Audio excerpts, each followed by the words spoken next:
Silver Parminder is already presented, so we will begin with the silent prayer, if you'll kneel with me.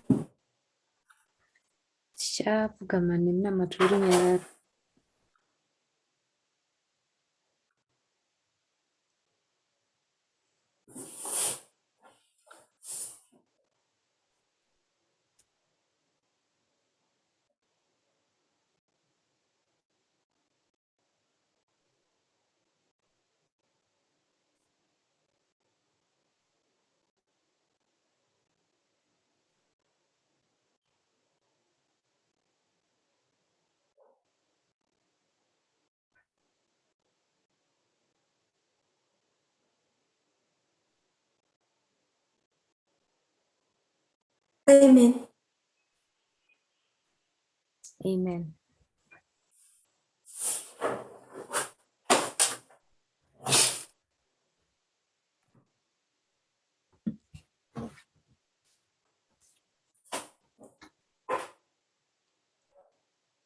Yesterday we discussed the history we are in.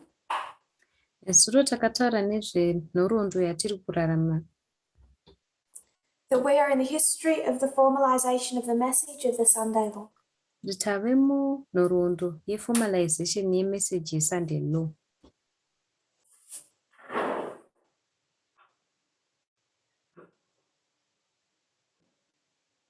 (1989) to the Sunday law. From 1989 kusvika kuSunday law.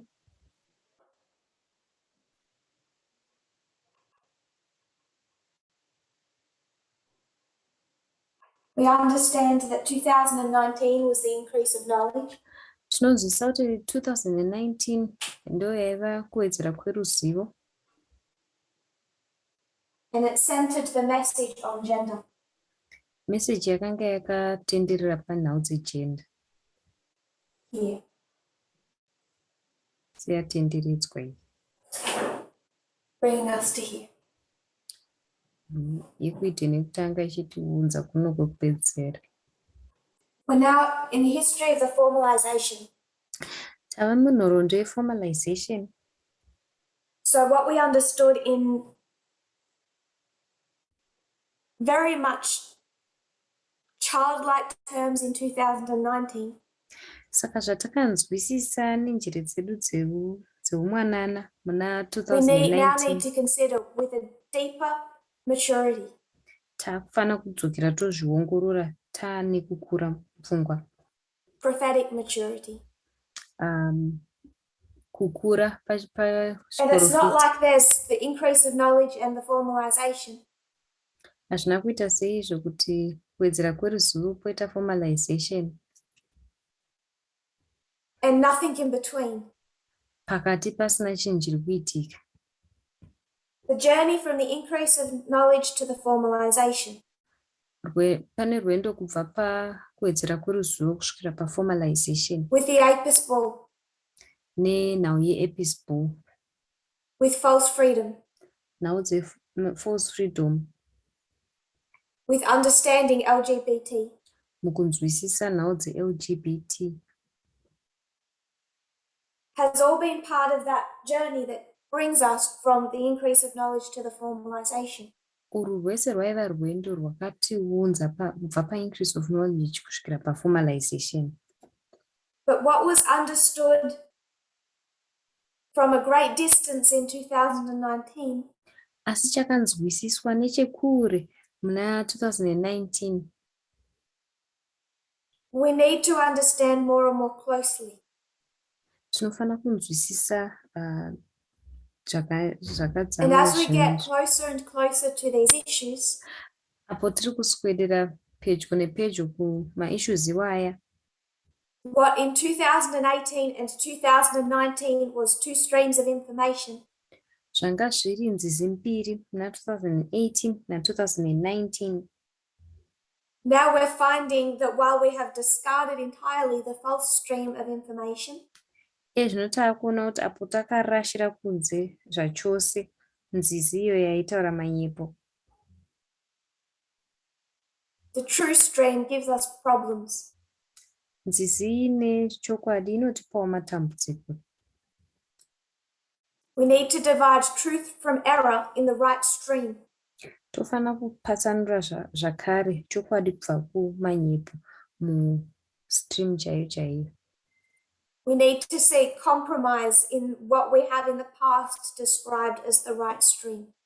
Tofanira kuona nhau dzecompromise kune iyo yataitaura munguva dzekare tichiti ndiyo nzizi chaiyo chaiyo. It becomes more and more difficult to find articles to share on some topics. Zvinobva zvawedzera kuoma manje kuti tishare mamwe maarticles pane dzimwe nyaya.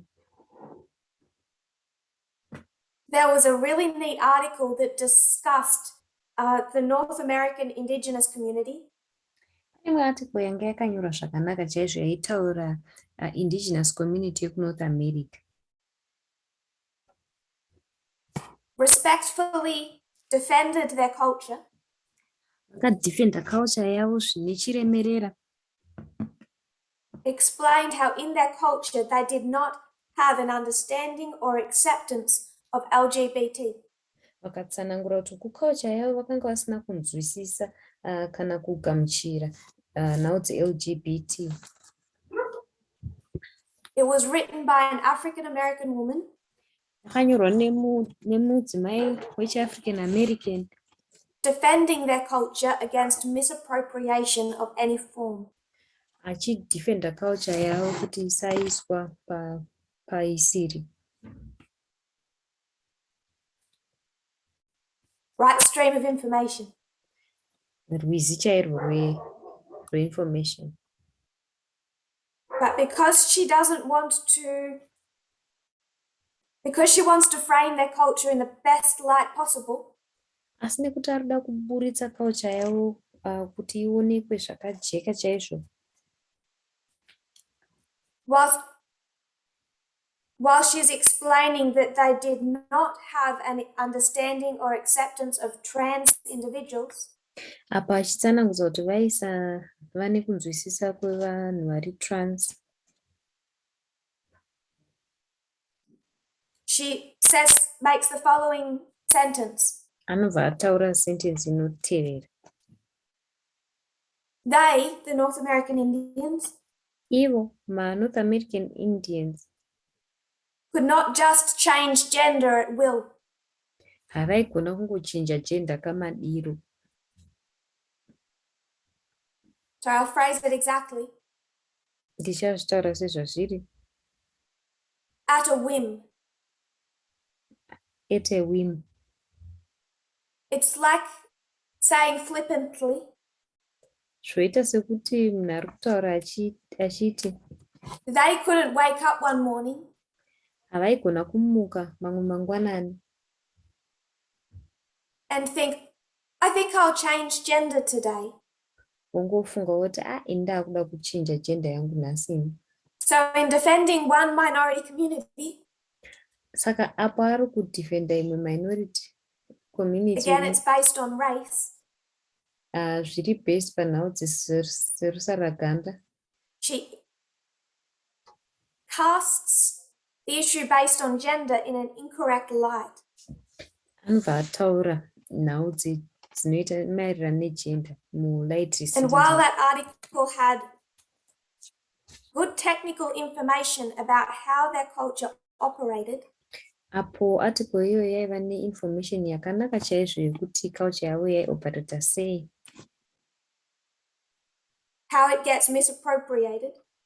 Kuti inotaurwa zvisiri chaizvo chaizvo. You still see these serious errors.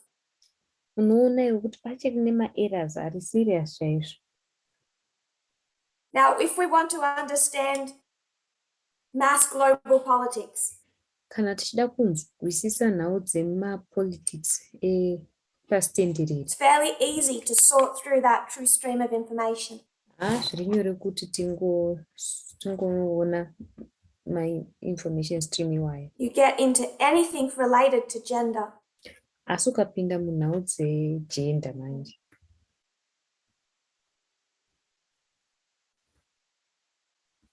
It's a lot like religion.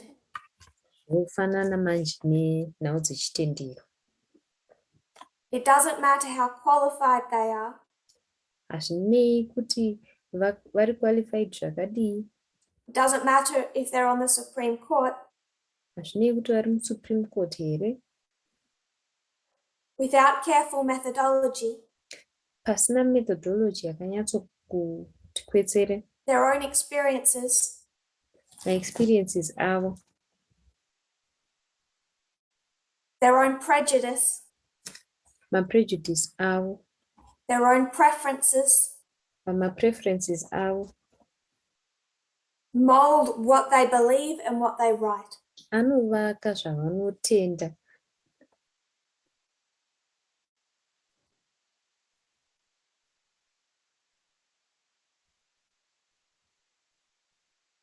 Some people have asked a question I thought I would answer now. Vamwe vakabvunza mubvunzo ndofunga kuti ndaifunga ndichaupindura izvezvi.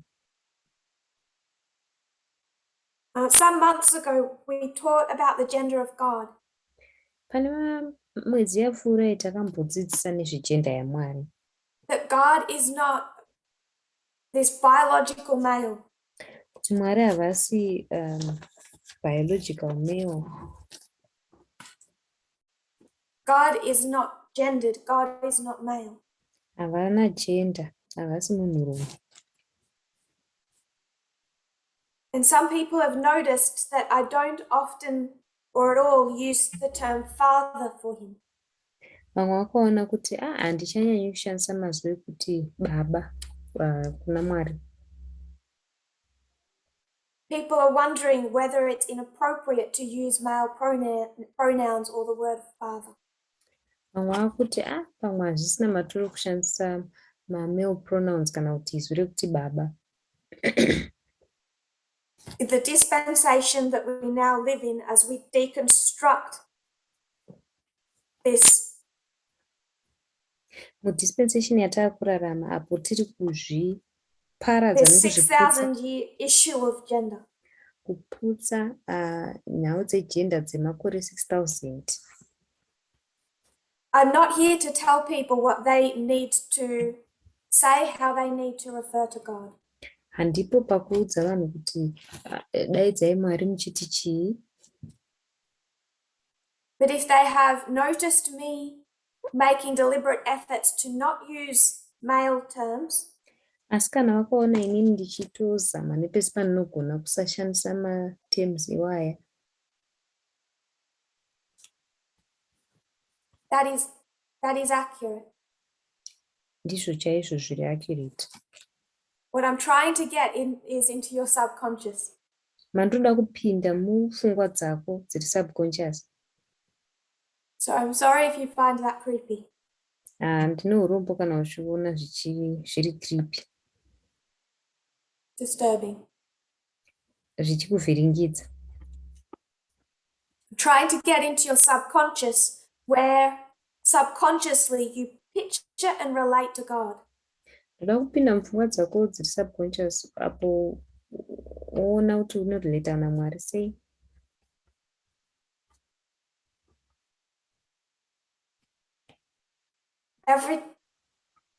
Every time a Pharisee knelt to pray, pese apo muFarisi aipfugama kuti anamate, he's picturing the Apis bull. mupfungwa dzake aipicture Apis bull. And every time an Adventist kneels to pray, pese apo muSaradha anopfugama kunamata, they are picturing a masculine God.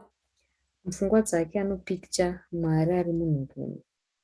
And when I start a prayer by saying, Dear Father, Andaitanga munamato nchiti Mwari baba wedu, even if you think you don't notice, nyangwe uchifunga kuti hauzvioni,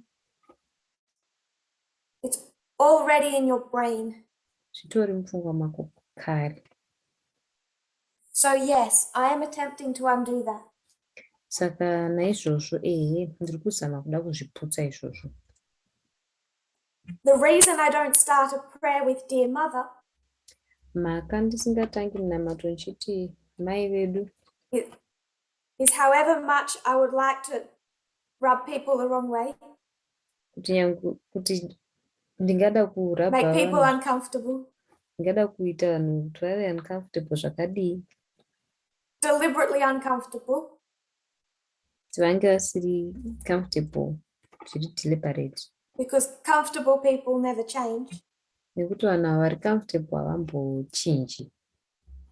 My issue is that in using female, Nyaya yangu ndeyekuti mukushandisa I know munhukadzi, that most people in the movement subconsciously ndoziva kuti vanhu vakawanda mumovement subconsciously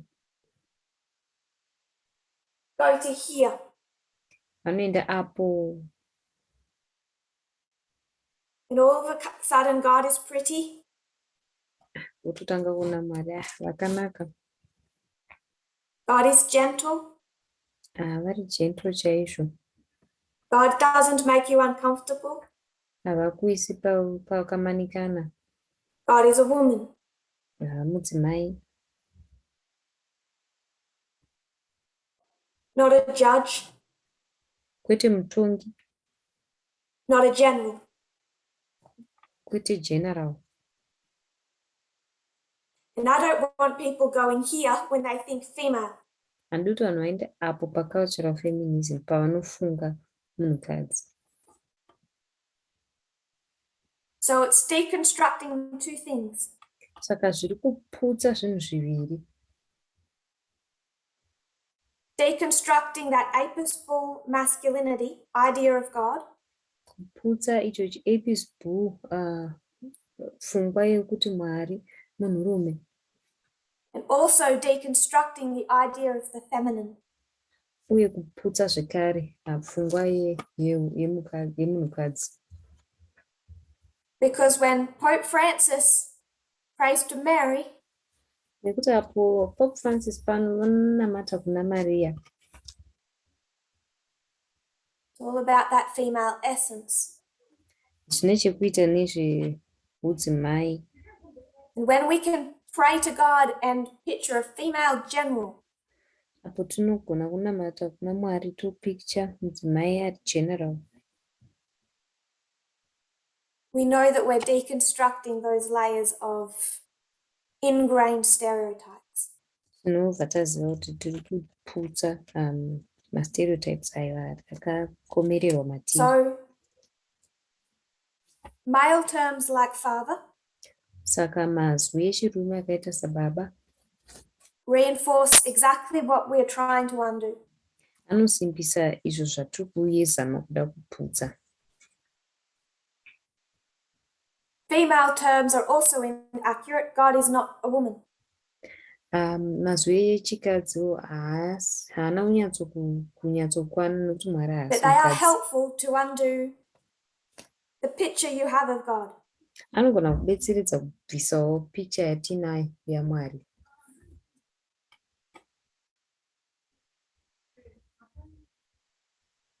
As long as you don't revert to your wrong ideas about a woman.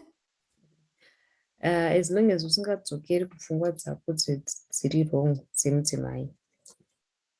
And my third and final issue Issue yangu yechitatu yekupedzisira is the minute I refer to God as female, minute yandinongorifera kuna Mwari semudzimai, people forget everything else I just said.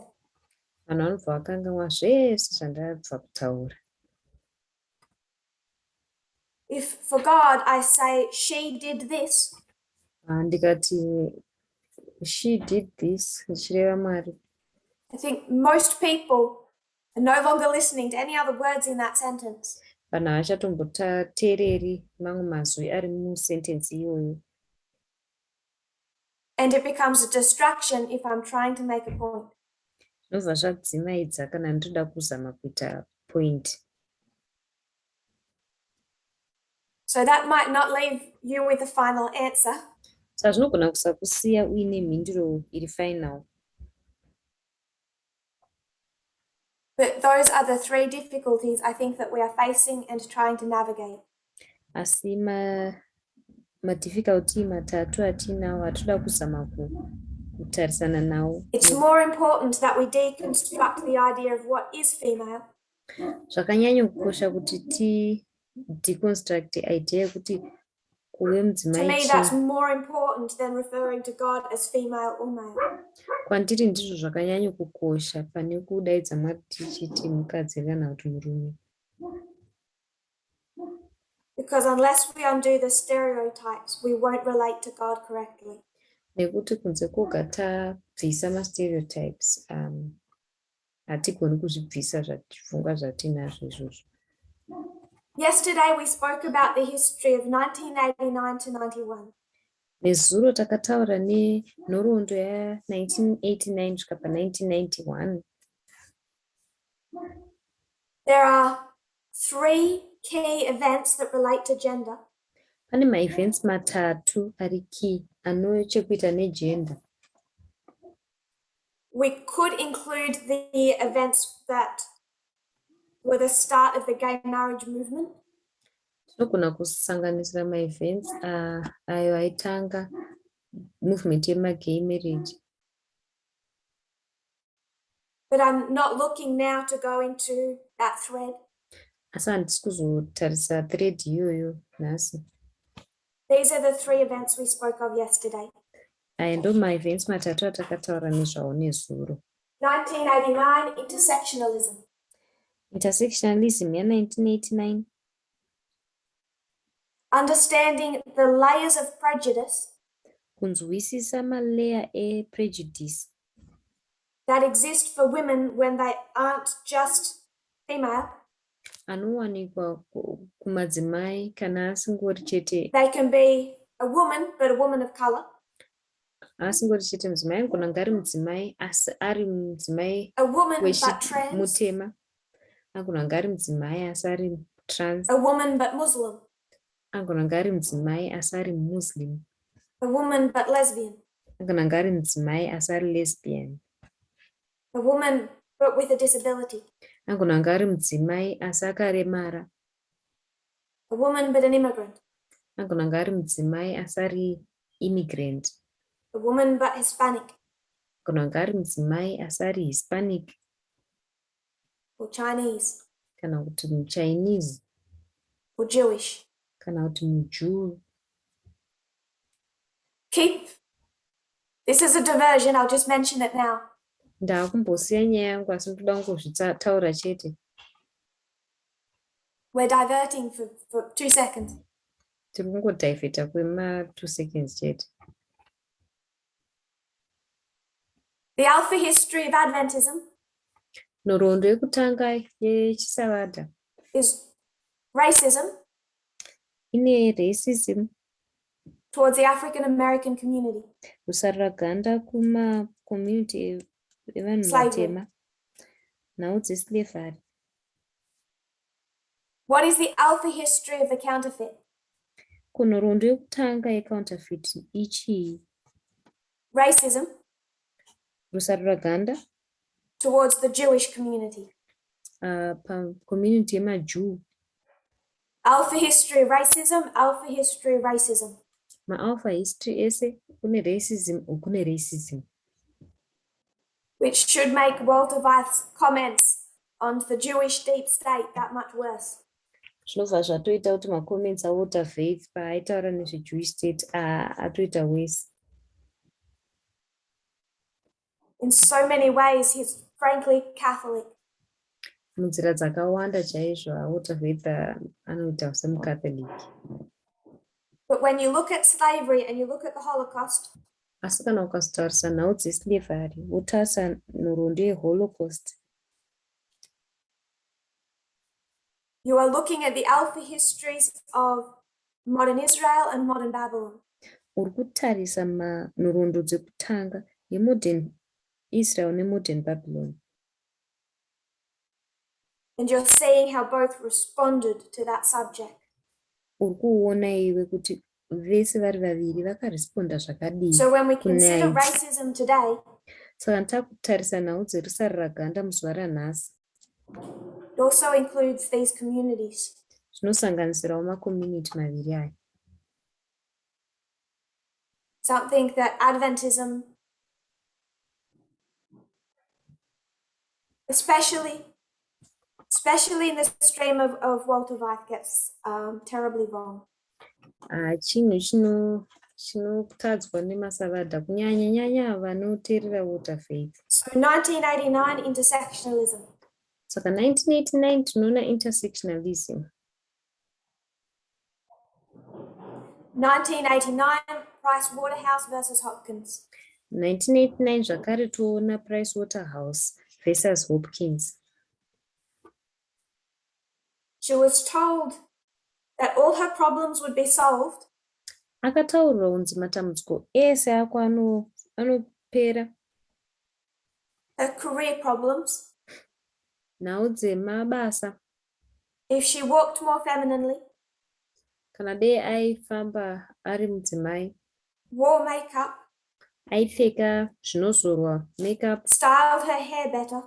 Aigadzira musoro wake zvakanaka. And wore jewelry. Opfekawo mhete. 1989, time of the end. 1989, time of the end. It's always in the 1989 to 1991 history. Tinonyanyozviona pa 1989 kusvika 1991 history. That you see that internal seed of what you're going to be fighting 30 years later. Unoona mhodzi yekuti uchange uchirwisana nezvipi makore 30 anotevera. 1991. Clarence Thomas versus Anita Hill. Tinoona Clarence Thomas pakati pake naAnita Hill. Clarence Thomas is the second African American nominee to the Supreme Court. Clarence Thomas ndiye mutema wechipiri anoselectwa kuSupreme Court. And Anita Hill accuses him of sexual harassment. Anita Hill anobva amuaccusa sexual harassment. This has gained a lot of attention in the last couple of years. Izvi zvakagaina attention yakakura mumakore mashoma apfuura. Because of the Trump administration. Nenyaya yeadministration yaTrump. And his nominating a man with also a history of sexual abuse. Nekusarudza kwake kwemunhurume aiva nenhoroondo yesexual abuse. I forget his name. Ndokanganwa zita rake. In both cases, the testimony of the woman was ridiculed and ignored. Mumacases maviri iwayo, chapupu chemudzimai chakashorwa chika. One of the ways that Clarence Thomas was defended. Imwe mhaka Clarence Thomas akadefendwa. Was that because he was African American. Yaiva kuti munhu mutema kauyu. The testimony of Anita Hill was a political and racist attack. Saka chapupu chaAnita Hill chaiva attack yerusaraganda nepolitical. Attack on him was therefore racist. Saka kuataka kwaitwa apa and because of that, the testimony of an African American woman. Saka naizvozvo chapupu chemukadzi mutema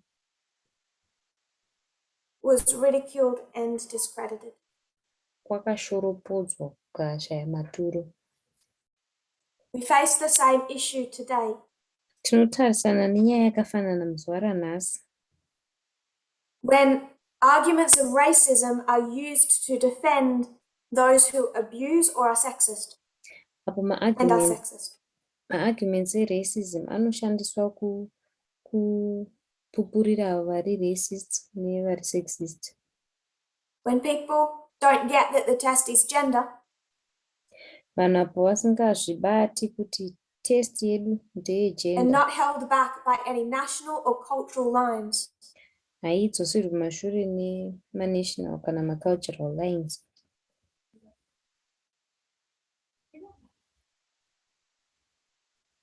I didn't intend to go here. Ndansina kuronga kuuya apa. To go in this direction. Kuti tiende nedirection iyi. Not so much targeting the African American community. Handisi kunyanya kutageta community yevanhu vatema. and the myriad ways that sexism has been defended since 2019. Munzira idzo sexism yakambodefendwa kubva 2019. I want to target liberal mainstream. Ndoda kutageta mainstream iri liberal.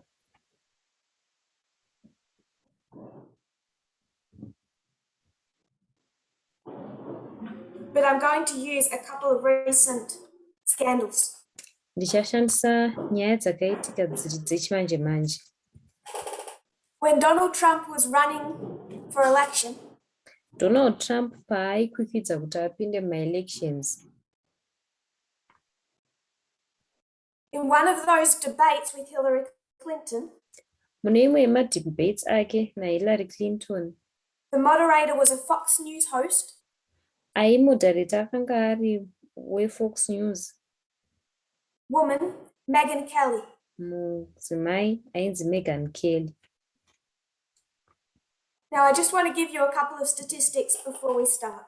Ndoda kungokupai statistics tisati tatanga.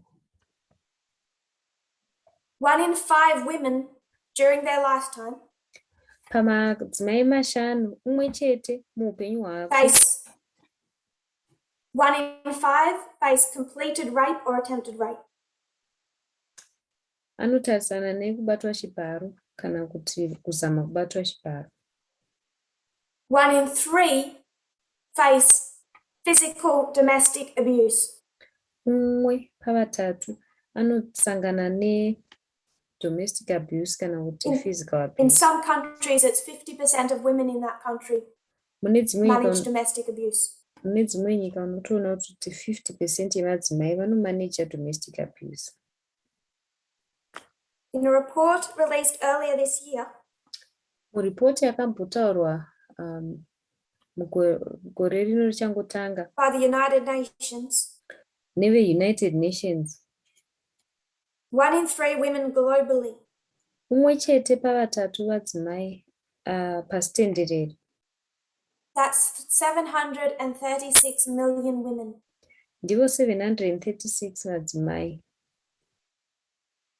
are subjected to physical or sexual violence. vanosangana neviolence iri physical kana kuti iri sexual.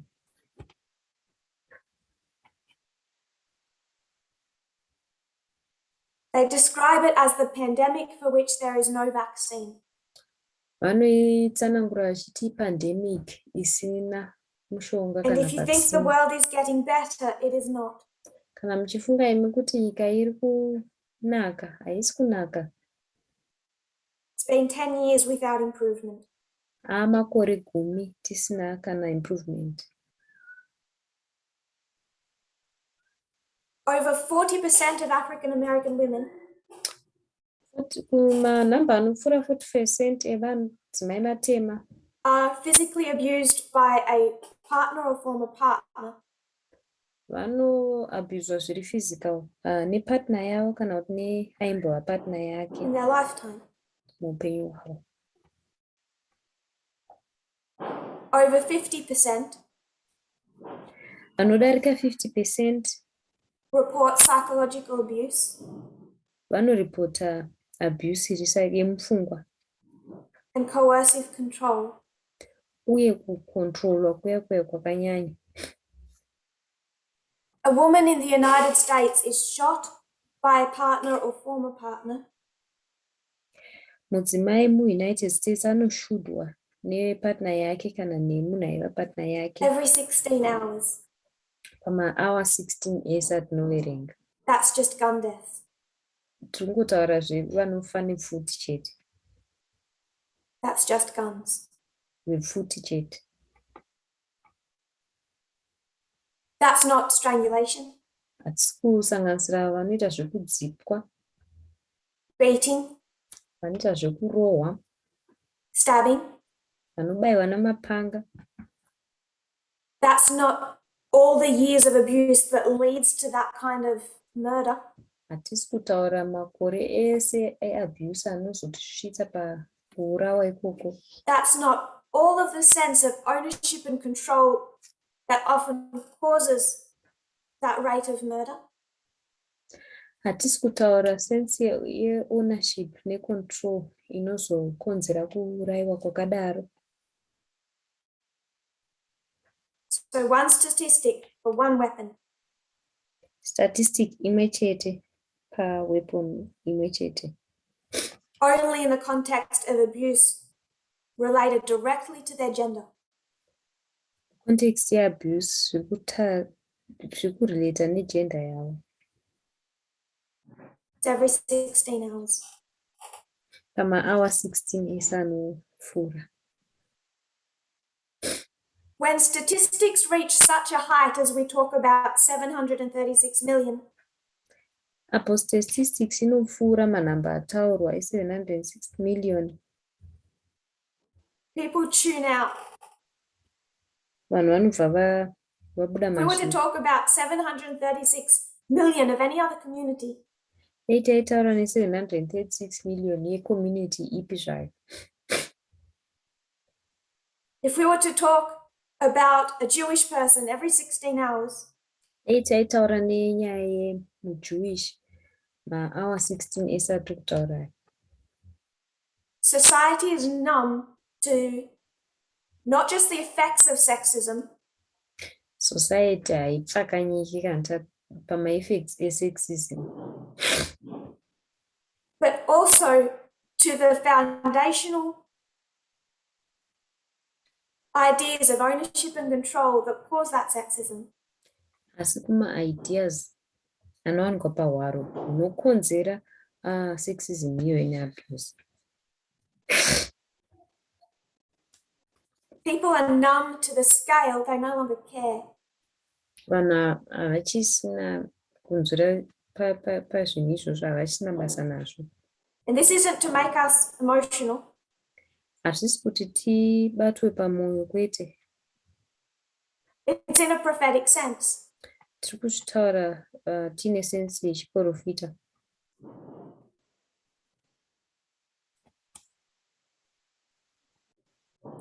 Donald Trump, Megyn Kelly.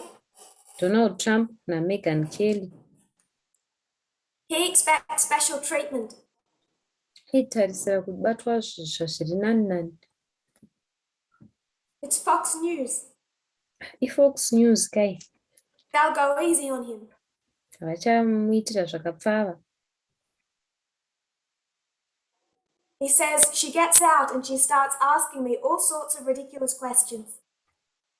Anoti anobva abuda otanga kundibvunza mibvunzo yese isina musoro.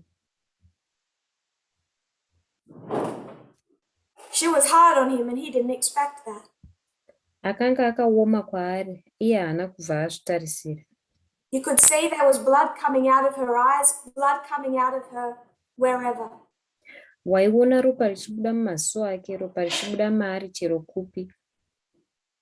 In my opinion, she was off base. Sekuona kwangu, akanga ari off base. And the whole world erupts. Nyika yese inobva yazvunduka. Because where did he know how did he know where to go? Nekuti akaziva sei kwekuenda. He didn't go for her mind. Haana kuenda kupfungwa dzake. He sunk beneath even going for her appearance. Haana kuenda kuchimiro chake. He sunk beneath even going for her personality. Haana kuenda even kupersonality yake. He brings up her vagina and menstruation. Akaunza nhau dzevagina yake nenhau dzekuenda kumwedzi. He was angry and he knew where to aim. Anga akatsamwa ende akaziva kuti ndinonanga papi chaipo. The left knew how to react. Vekuruboshwe vakaziva kuti tinoreacta sei. Much of the center knew how to react. Vepakati vazhinji vacho vaiziva kuti They knew tinoreacta the sei. appropriate response. Vaiziva response chaiyo yekutora. Many right-wing people knew the appropriate response to what he said. vazhinji vekurudyi vaiziva response chaichai pane zvanga zvaitwa naDonald. They were horrified and disgusted. Vakasemeswa.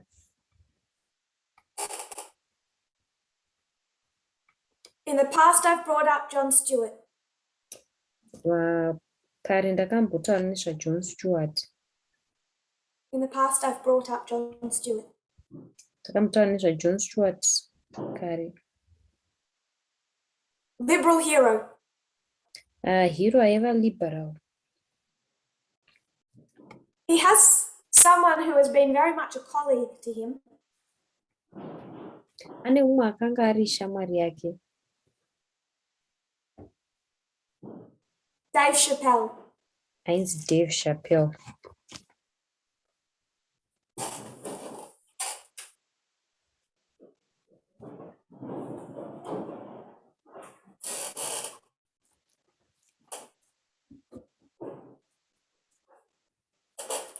After the death of George Floyd, George Floyd afa. Dave Chappelle is a comedian, by the way. Dave Chappelle anoita zvekusekesa vanhu. But a very political one. Asi anenge achirerekera kunhau dzepolitics. By many, he is considered to be the greatest comedian of all time. Kune vazhinji vanomuona kuti ndiye akanyanyosekesa vanhu zvizhinji panguva dzese. He's viewed in a light above all others. He's a hero to many. Anoonekwa segamba kune vanhu vazhinji.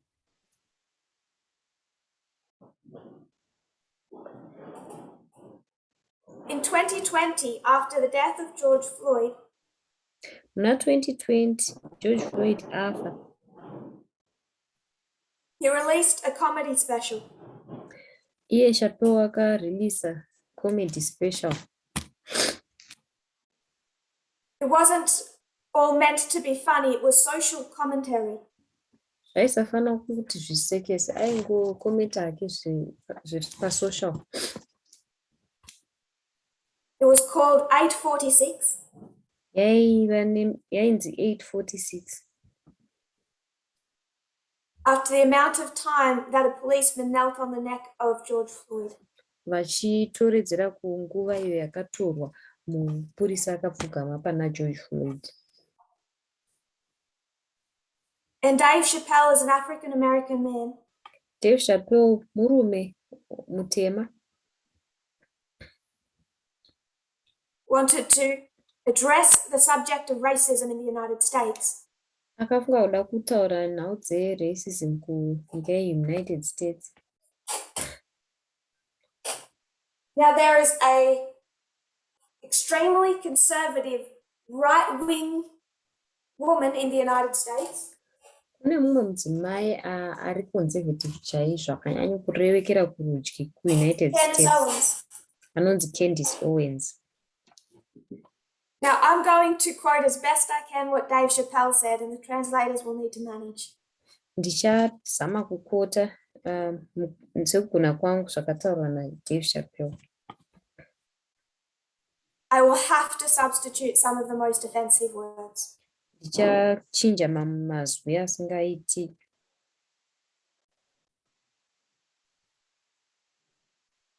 Candace Owen. Candace Owen. That rotten bitch. Uya akaora. Remember, that is the female version of the N-word. Rangarirai kuti ndiyo version That a man just said. Yeizwi reN riya yataurwa nemunhu. She's the worst. I can't think of a worse way to make money. She's the most articulate idiot I've ever heard in my swear word life. Ndiye akaipisisa, handigoni kufunga nzira yakaipa yekuita mari. Ndiye idiot inonyanya kutaura yandamboona muupenyu hwangu. I don't give a swear word what this N-word did, George Floyd. I don't care if he personally kicked Candace Owens in her stinking vagina. I don't know if it stinks, but I imagine it does. If I ever find out, I'll let you know. Chappelle anoudza vateereri vake neimwe nyowani yakakosha. Achitaura zvakaita kuna Floyd akati, handina basa nazvo. Ina handina basa kana iye pachake akarova Candice Owens mune kunhengo dzake dzepazasi. Handizivi kana ichinhuhwa, asi ndinofungidzira kuti So regardless of the fact she's a conservative, zvisei nekuti muconservative. I don't like what Megyn Kelly says either. Handifariwo zvakataurwa neMegyn Kelly. We don't agree with Megyn Kelly. We don't agree with Candice Owens. Hatitenderani naMegyn Kelly, hatitenderani naCandice But Owens. when Donald Trump is angry, asi kana apo Donald Trump where does he aim? Anonanga papi? The same place that women find aimed, the 1 in 5 women who face rape. Anonanga apo panonangwa panorepwa madzimai ese vatataura 1 in 5 vaya. Where did Dave Chappelle know how to aim? Dave Chappelle akaziva sei pekunanga chaipo? Same place. Panzvimbo yakare iyoyo. Donald Trump goes after the fact that it bleeds there. Donald Trump anotaura nyaya yekuti kunobuda ropa ikoko. Dave Chappelle goes after the idea that it smells there. Dave Chappelle otaura pfungwa yekuti kunonhuhwa chaizvo. Because these aren't women who just offend them. Nekuti havasingori madzimai ava vanovaofenda. And they go after their mind. Ende vanoenda vachiteera pfungwa dzavo. When these men attack, they go after the ugliest stereotypes of what is female. Vanhu varume avo pavanoataka vanoenda kune stereotype yakaipisisa inoshandisirwa madzimai. If you did that, kana iwe ukaita izvozvo, to any community that even was facing the level of discrimination and abuse that women are, kune community ipi zvayo yaisangana nediscrimination semadzimai avo vanosangana nayo. If you found such a community, kana ukasangana necommunity yakadaro, people would be horrified. vanhu avo zvivatori mushe. Donald Trump, the left is horrified. Donald Trump, vekuruboshwe hazvina kuvatora mushe. Dave Chappelle went so much further than Donald Trump. Dave Chappelle akabva atoenda mberi kupfuura Donald Trump. Almost half of African American women in the United States face domestic abuse. Tinotarisira half yemadzimai vatema kuAmerica vanosafa domestic abuse.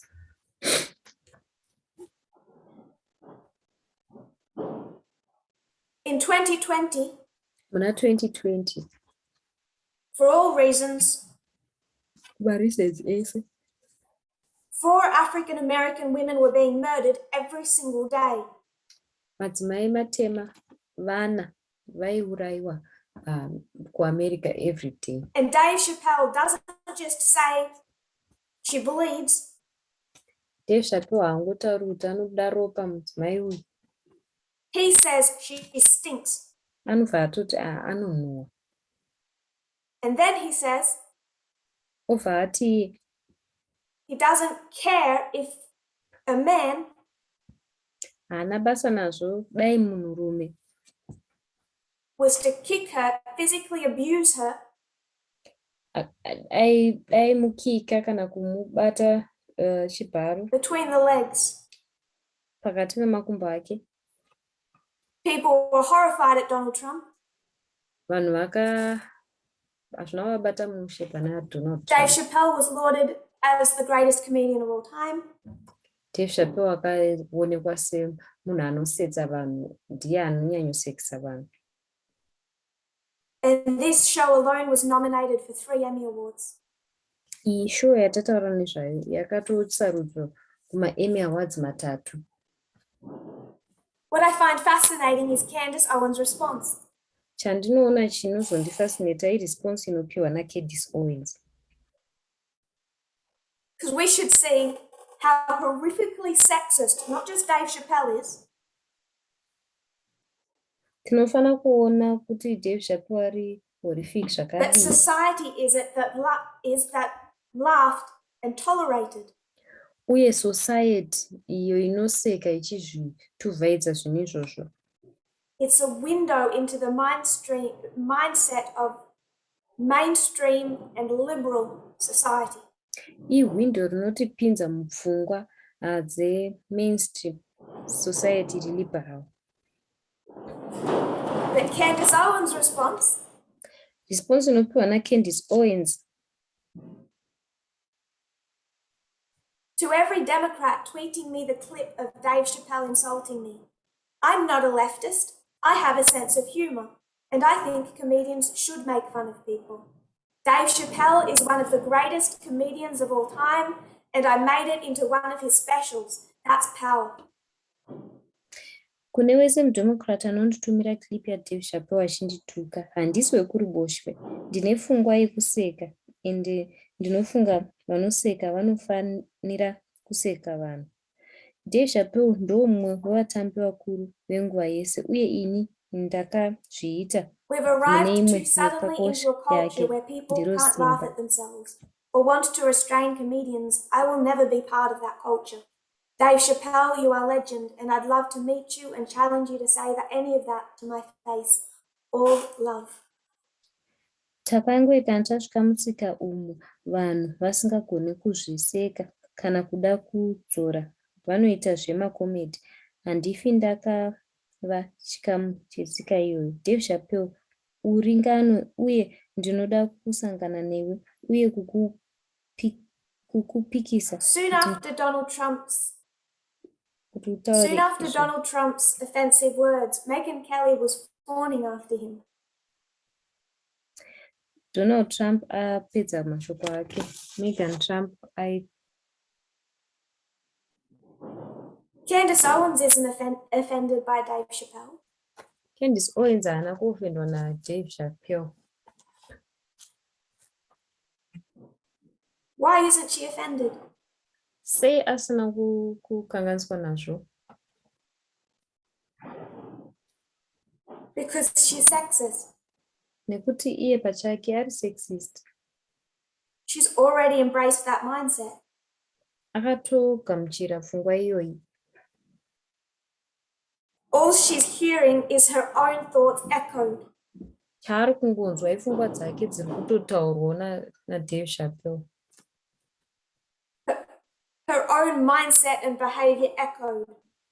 Pfungwa dzake nebehavior yake, tsika dzake, ndidzo dziri kuechoiwa. The sexism, and I mean that in the ugliest sense of the far right, echoed.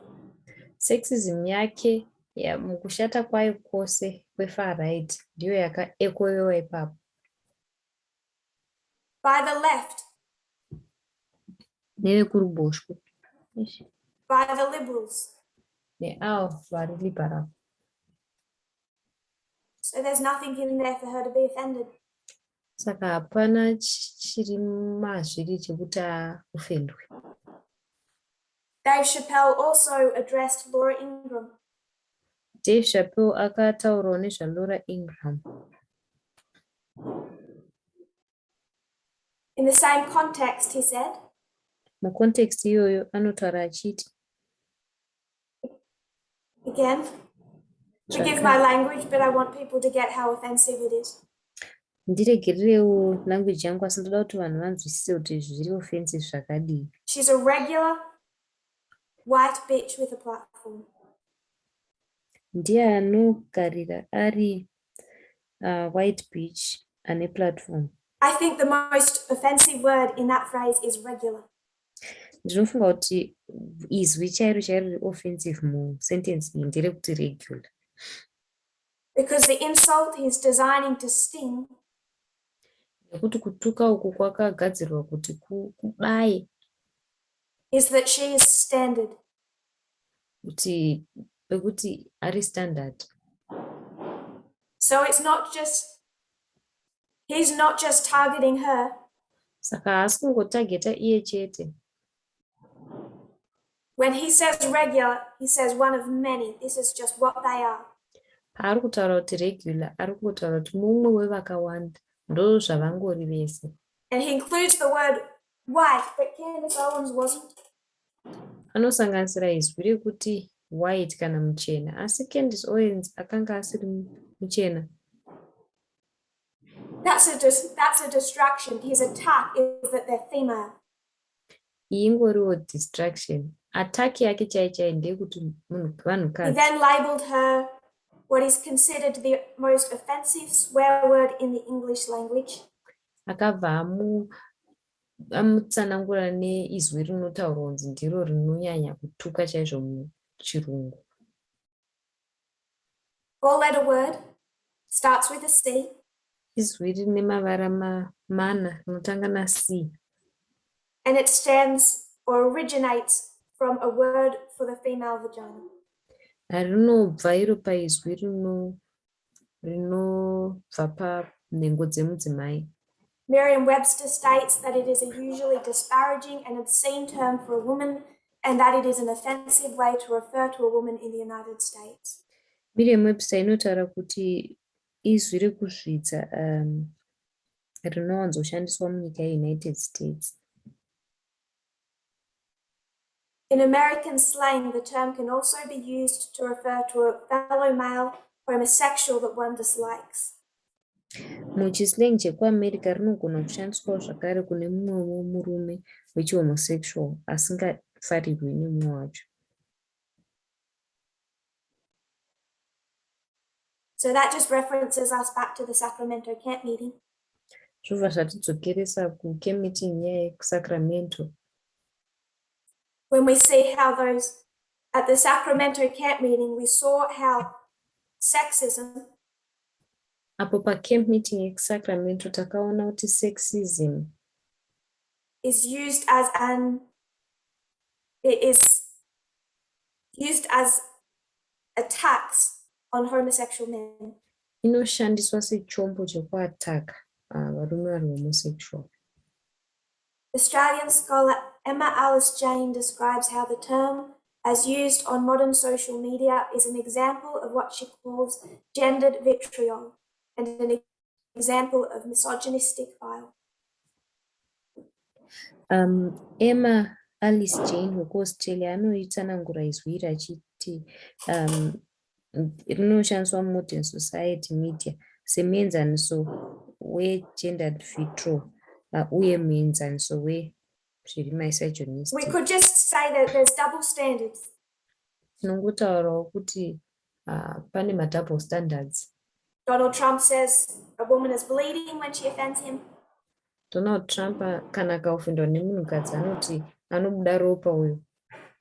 Dave Chappelle says they're female dogs. Dave Chappelle kana akaofendwa regular like all the others. Vakangofanana vese madzimai. The most offensive word in the English language, other than the N-word, izwi rinonyanyotuka muchirungu tisingatauri riya rekuti N, that is especially kept for women as it means the vagina. rinonyanyokushandiswa kumadzimai vachitaura nezvenhengo dzavo. And endorsed physical violence towards the vagina. Zvichiendosa violence iri physical yakanangana nenhengo dzemadzimai. And is nominated for 3 Emmy Awards. Iye Chappelle zvakadaro anosarudzwa kuma awards Emmy 3. After that special, in the context of COVID, apedza special iyoyo tiri mucontext yeCovid, in the context of George Floyd, tiri mucontext yaGeorge Floyd, he reached a cult hero status like no one else at the time. akabva apiwa status yeugamba chaizvo isati yakambopiwa mumwe munhu. And only now in the last month, ndiyega murume mumwedzi wapfuura, where his transphobia and homophobia is starting to come through. taakuona kuti transphobia nehomophobia yake zvakuchibudikira manje. Is the mainstream left starting to wince? Mainstream left yakutanga kubudikira manje.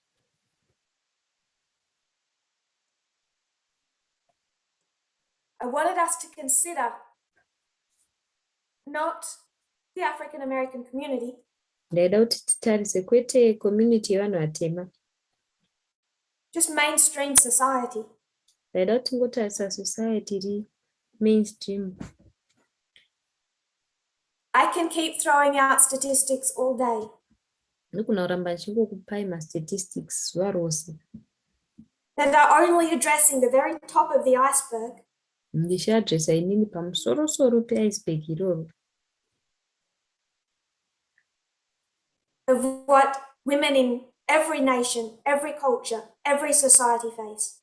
Ekuti madzimai vari mumacultures ese, munyika dzese, musociety dzose, kuti vanotarisana I nezvipo. can spend day after day Ndikuna kutaura mazuva rimwe nerimwe zuva, from thousands of miles away kubva kumamiles akawanda ndiri kuno,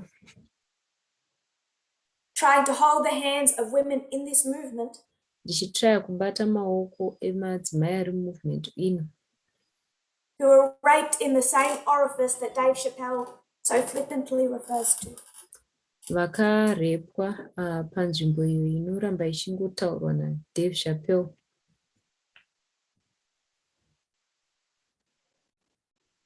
Many women listening now who watch these videos, Madzimai vakawanda vakateerera zvine zvavanoona mavhidhiyo iwayo, who relive what they have been through, vanorarama patsva zvavakambopfuura nemazviri, and what they are going through now.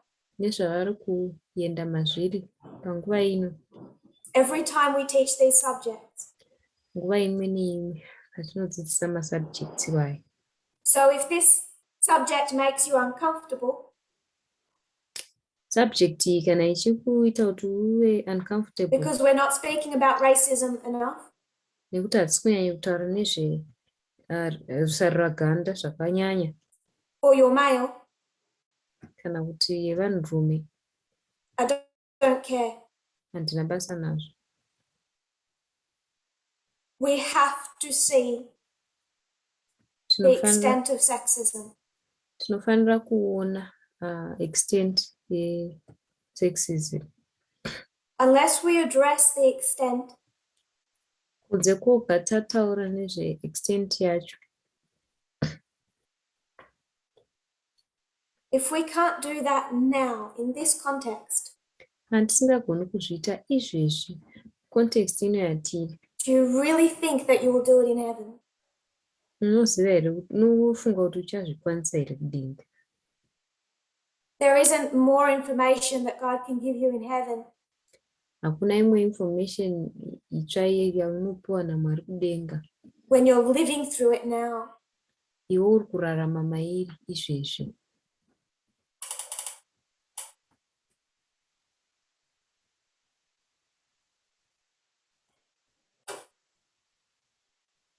Radical feminism versus liberal feminism. Radical feminism versus liberal feminism.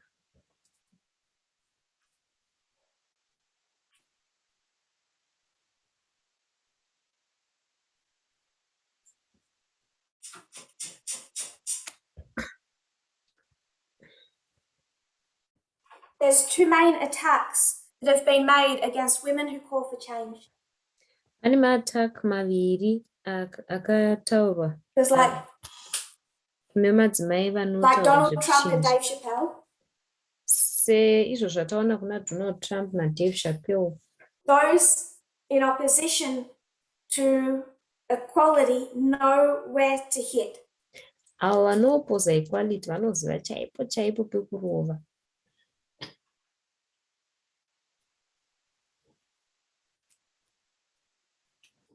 One is physical appearance. Chokutanga mamiriro emunhu, chimiro chemunhu. What society considers attractive, Zvinotarisirwa nesociety kuti zviri attractive ndezvipi? the other is personality. Chechipiri personality yemunhu. What every woman hears at some stage in her life. Zvinonzwikwa nemudzimai umwe neumwe zvake pastage ipi muupenyu hwake. Don't you have a sense of humor? Unzi iwe haugoni kuseka here iwe? When faced with sexism, watarisana nenhau dzesexism, they expect a woman to laugh, to not make the situation uncomfortable. vanotarisira kuti mudzimai uyu aseke, asave uncomfortable pasituation iyoyo. This was an issue in 1970 at the World Pageant. Yaiva issue muna 1970 kuworld pageant. When the male comedian refers to women as cows waiting to be valued. Apo vaisetsa vanhu vaitaura kuti madzimai imombe dzakamirira kuti dzipiwe value. And however uncomfortable all the women in that audience would have been expected to laugh.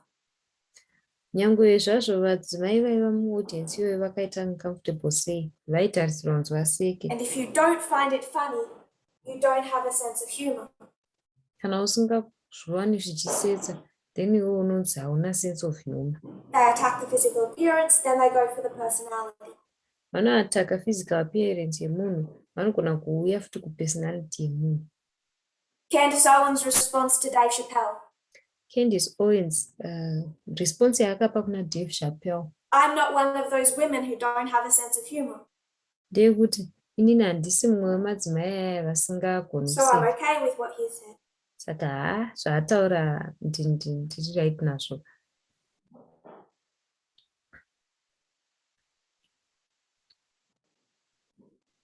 Radical feminism is radical. Feminism iri radical, itori radical. Because instead of laughing, nekuti pachinhambo chekuti munhu aseke, they see the underlying horror. Vanoona hora iri muzasi mazvo zvese. They know the science, the data. Vanoziva masainzi acho nedata racho. And they don't treat those numbers as meaningless statistics. Havatarisi manumbers iwayo semastatistics asina basa. Going back for the translators, the original document of quotes. Todzokera kukoti redu remadocuments. Document redu remaquotes. Radical feminism is a perspective within feminism that calls for a radical reordering of society in which male supremacy is eliminated in all social and economic contexts, while recognizing that women's experiences are also affected by other social divisions such as race, class, and sexual orientation. Radical feminism maonero ari mukati mechikadzi anoda kurongeka patsva kwenharaunda umo hukuru hwevarume hunobviswa mune zvese zvemigariro neupfumi, tichiziva kuti zviito zvevakadzi zvinokanganiswawo nekumwe kupatsanurana kwevanhu senge rudzi, kirasi uye hwepabonde. Zvinosanganisira zviri social. Because the personal is political. Nekuti munhu anonzi ari political. Zviri personal zvinonzi zviri Liberal, political. also known as mainstream feminism. Liberal feminism kana kuti iyo yatinoziva kuti mainstream feminism. Is the main branch of feminism. It defines its focus on achieving gender equality through political and legal reform within the framework of liberal democracy. Liberal feminism works within the structure of mainstream society to integrate women into that structure. Liberal feminism ibasi guru revakadzi rinotsanangurwa nekutarisa kwaro pakuwana kuenzana kwevakadzi kuburikidza neshanduko mabhuku yezvematongerwo enyika neyemutemo mukati meurongwa hwerusununguko So they don't intend to rock the boat too rwedhemokirasi. much.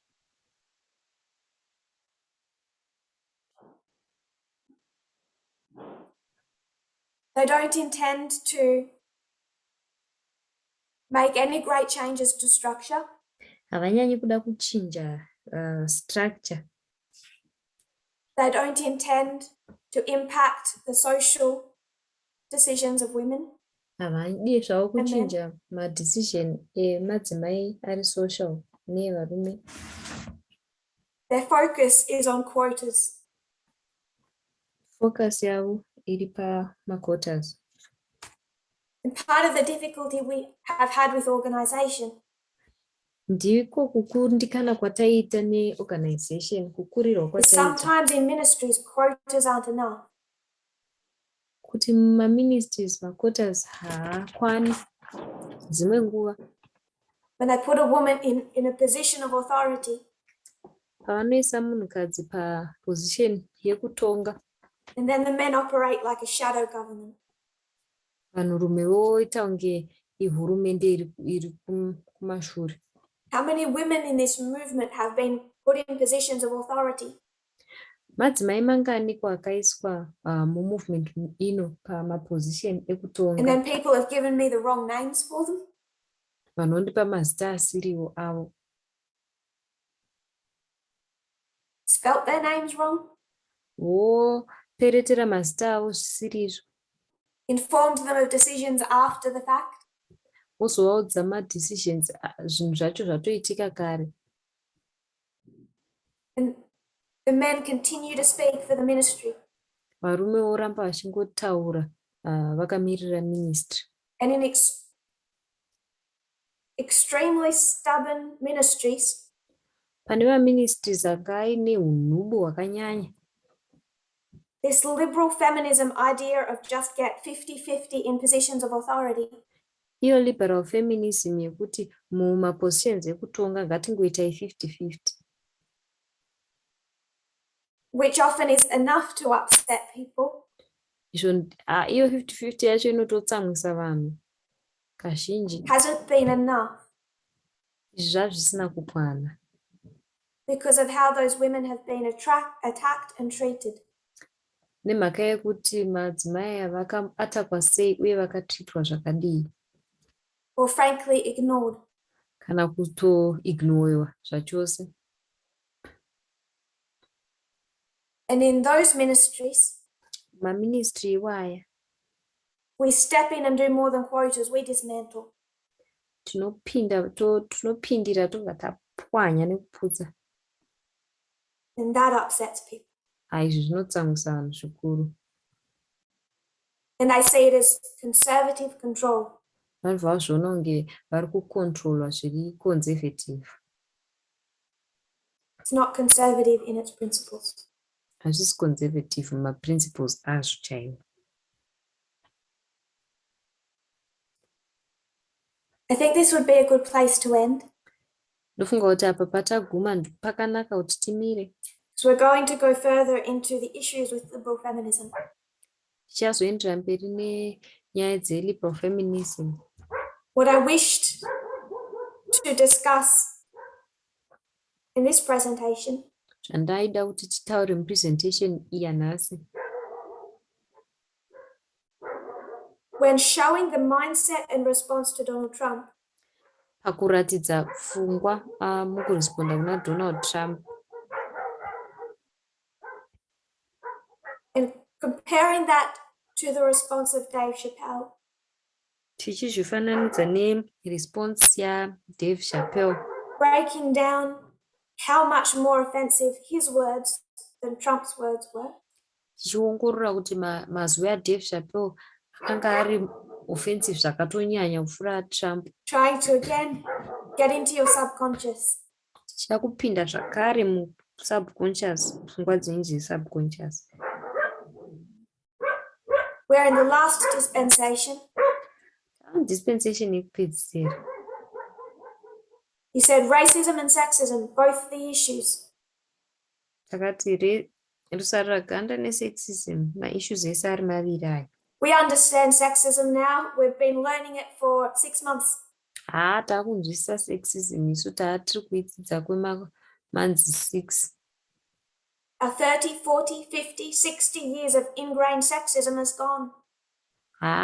Sexism yedu yemakore 30 kana 40 kana 50 yanga yakakomererwa matiri yakatoenda. And you know what? Mainstream liberal society has it all figured out.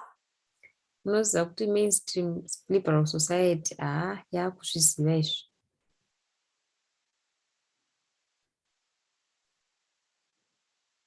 Now stand up for the rights of women. Chisumukirai marights emadzimai. And then members in this movement, women in this movement, vanhu vemumovement ino, madzimai vemumovement ino, chasing after liberal mainstream ideas of feminism. vaakumhanyidzana nemaideas eliberal feminism. And between 2019 to now, pakati pa2019 naiye zvino, it has destroyed lives. Zvakadestroya. It has cost people their salvation. Zvakadestroya upenyu hwevanhu. Zvakakosta salvation yevanhu. And it will continue to. Zvicharamba zvichikosta salvation yevanhu. But in a prophetic sense, asi musense yechiprofita, in the context still of the light of the epistle, tiri mucontext yechiedza cheepistle, we need to much more closely break down feminism and gender. Tinofanira kunyatsokuongorora chaizvo nhau dzefeminism nenhau dzegender. And work on that 6,000 years of societal indoctrination. Toshanda nemakore 6,000 ekudoctrinatwa kwataitwa nesociety. We'll close in prayer. Tichavharira nemunamato.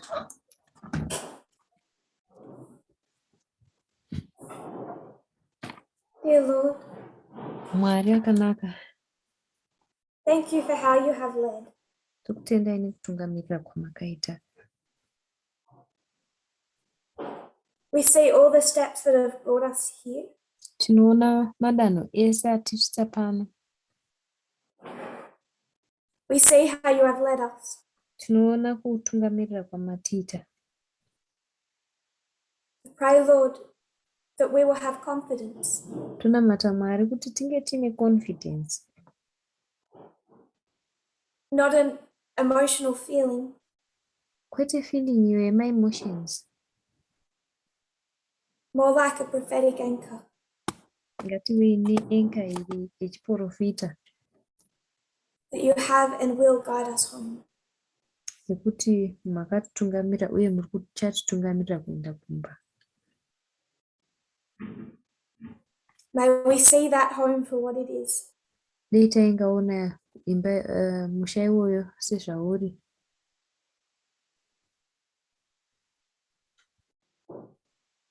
And desire to shed our worldliness to attain it.